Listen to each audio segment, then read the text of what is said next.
முக்காடு என்கிற அடையாளம். அது எதை காட்டுகிறது? அதிகாரத்தை காட்டுகிறது. அதிகாரம் என்றால் என்ன?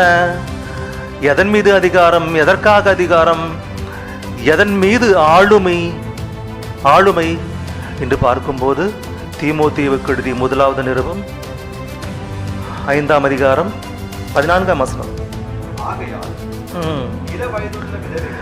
இளம் வயதுள்ள பெண்கள் விவாகம் பண்ணவும் பிள்ளைகளை பெறவும் வீட்டை நடத்தி.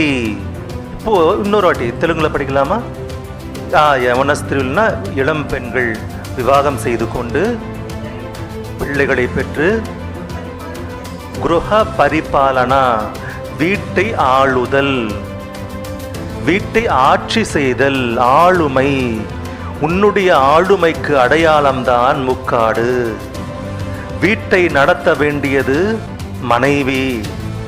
குடும்ப தலைவனாக கணவன் இருந்தாலும் ஆனால் அந்த ஆளுமை, அரசாட்சி, வீட்டிலே நடக்கின்ற நடவடிக்கைகள் அனைத்தையும் பார்த்து கொள்ள வேண்டியது மனைவியாக.